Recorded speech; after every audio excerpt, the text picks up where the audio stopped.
10वीं सदी के मध्य एशिया की उथल-पुथल भरी दुनिया से एक ऐसी ताकत उभरी जो अपने आप में एक पहेली थी। गजनवी साम्राज्य।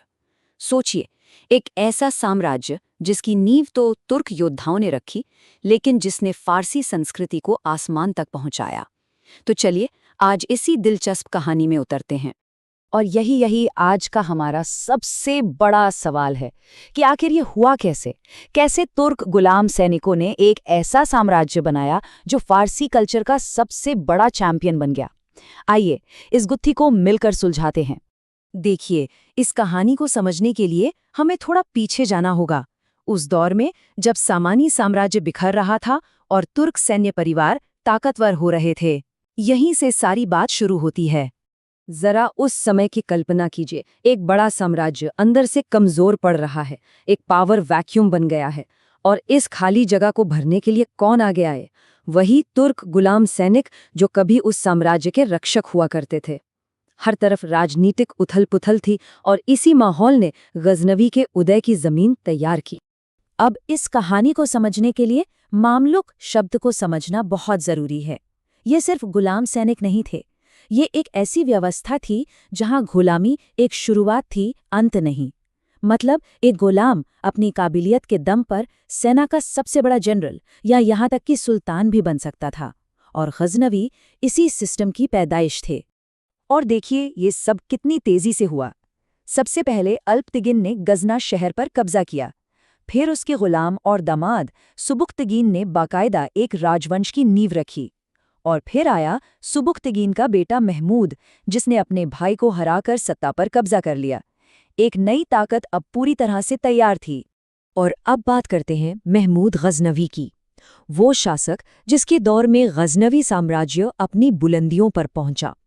उसके राज में ताकत, दौलत और साम्राज्य का विस्तार, सब कुछ चरम पर था। अब ये नंबर देखिए, 17। ये सिर्फ एक आंकड़ा नहीं है, ये महमूद की सैन्य सनक को दिखाता है। उसने उत्तरी भारत पर एक दो बार नहीं, बल्कि पूरे 17 बार चढ़ाई की। जरा सोचिए कितना जबरदस्त फोकस और संसाधन झोंक दिए गए थे इन अभियानों में। और उन 17 अभियानों का नतीजा, ये विशाल साम्राज्य। साल 1030 आते आते गजनवी सल्तनत मध्य एशिया के मैदानों से लेकर भारतीय समुद्र तट तक फैली हुई थी। ये महमूद की फौजी कामयाबी का जीता जागता नक्शा है। लेकिन सवाल यह है कि भारत से लूटी गई उस बेहिसाब दौलत का हुआ क्या? खैर, उसी पैसे ने राजधानी गजनी को उस दौर के सबसे शानदार शहरों में से एक बना दिया।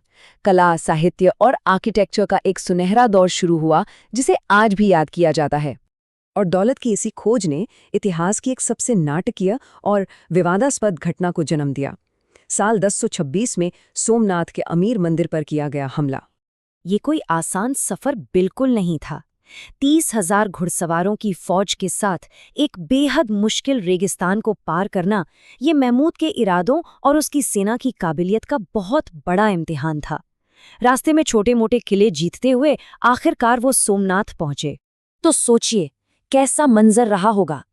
एक तरफ महमूद की 30,000 घुड़सवारों की माहिर सेना, और दूसरी तरफ स्थानीय रक्षक जो अपने पवित्र स्थल को बचाने के लिए किसी भी हद तक जाने को तैयार थे। और उस लड़ाई की जो कीमत चुकानी पड़ी वो बहुत बड़ी थी।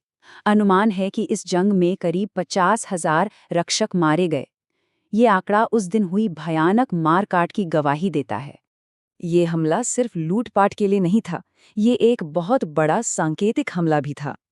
पवित्र शिवलिंग को तोड़ना और उसके टुकड़ों को गजनी ले जाकर मस्जिद की सीढ़ियों में चुनवा देना, इसी काम ने महमूद को बुत शकन यानी मूर्ति तोड़ने वाला का खिताब दिलाया।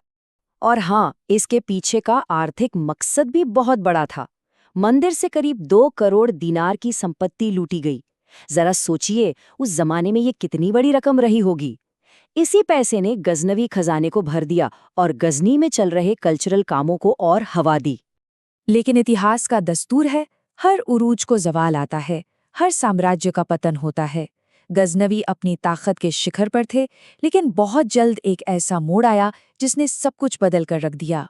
इतिहास में अक्सर एक लड़ाई सब कुछ तय कर देती है। गजनवी के लिए वो लड़ाई थी दंदानकान की जंग।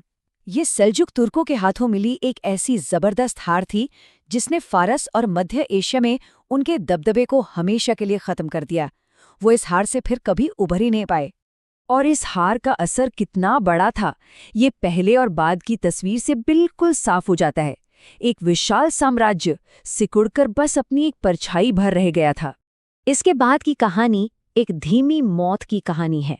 उनके दुश्मनों घोरियों ने पहले उनकी राजधानी गजनी को 7 दिनों तक जलाया, फिर गजनवी को भागकर लाहौर में नई राजधानी बनानी पड़ी, और आखिर में घोरियों ने लाहौर भी जीत लिया, और इस तरह इस राजवंश का अंत हो गया।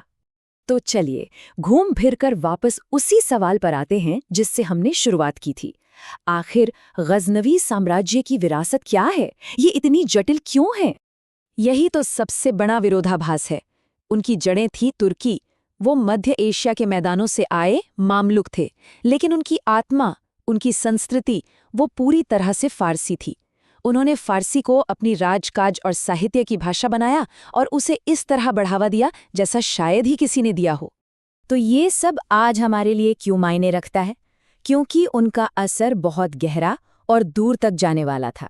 उन्होंने भारतीय उपमहाद्वीप में इस्लाम फैलाया, उत्तरी भारत में एक फारसी कल्चर की नींव रखी, उन्होंने फिरदौसी जैसे महान कवियों को संरक्षण दिया, और हाँ, उन्होंने ही दिल्ली सल्तनत जैसी ताकतों के लिए रास्ता बनाया। मशहूर इतिहासकार C.E. बॉसवर्थ इस अनोखी बात को बहुत अच्छे से समझाते हैं। उनका कहना है कि गजनवी एक ऐसा राजवंश थे जिनकी जड़ें तो तुर्क थीं, लेकिन वो सांस्कृतिक रूप से इतने ज्यादा पारसी हो गए थे कि अपने दौर के दूसरे तुर्क राजवंशों से कहीं आगे निकल गए। तो आखिर में सवाल यही है कि उन्हें कैसे याद रखा जाए? क्या वो सिर्फ लूटपाट करने वाले क्रूर विजेता थे, या फिर वो कला को चाहने वाले ऐसे पारखी थे जिन्होंने एक सांस्कृतिक क्रांति को जन्म दिया? सच तो ये है कि वो दोनों थे, और यही जटिल पहचान उनकी सबसे बड़ी विरासत है जो आज भी इतिहास में गूंजती है।